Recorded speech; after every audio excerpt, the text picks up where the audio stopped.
Good morning, everyone. I Shakuntala. Today we are going. I Shakuntala. Today we'll start with the concept of arrays.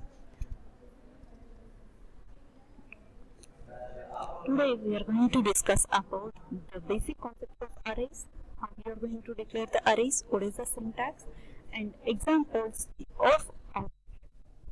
So we'll start with some basic concept. Like first we'll start with a one-dimensional array. So what is the need of one-dimensional array? Suppose we want to store the years of 100 cars.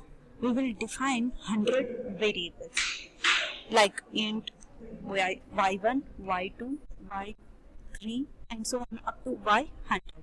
So here it is going to each variables are going to hold the same data value.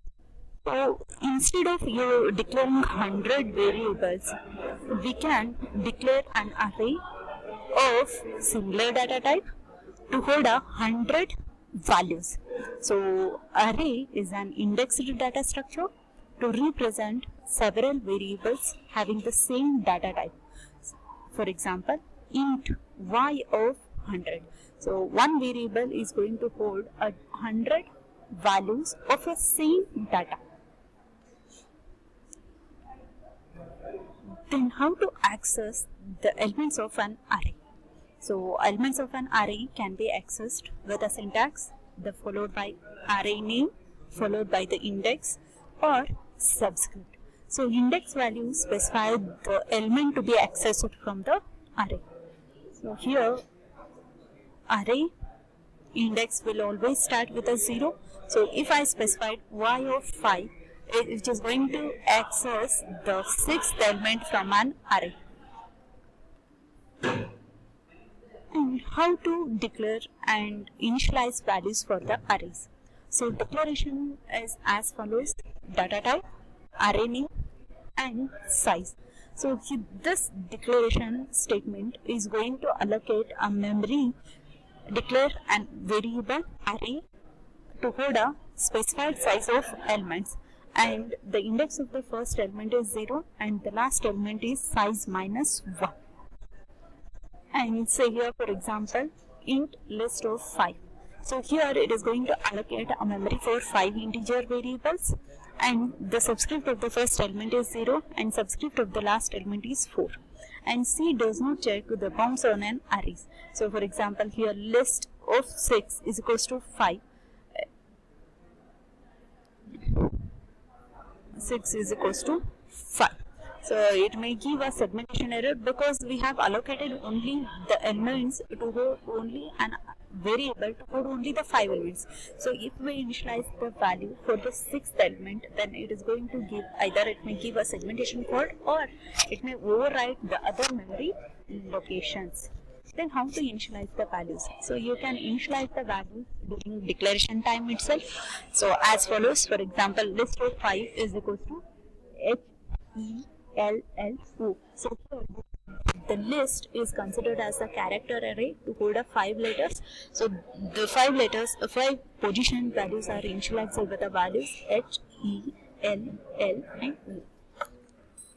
Then even you can assign values for the variables, array variables with the help of for loop. So the syntax is as follows. So we have declared here list of 5, so it can hold maximum 5 elements. As we know that the index value of an array starts with a 0, so the for loop will start from the index 0 and it will continue until the last index value of the declared array, that is 4. So because of that we have taken here I is less than 5, I plus plus. So list of I am going to initialize with the value of I itself. So in this case it is going to initialize the list of 0 with 0, list of 1 with 1, list of 2 with 2 and list of 3 with 3 and list of 4 with 4.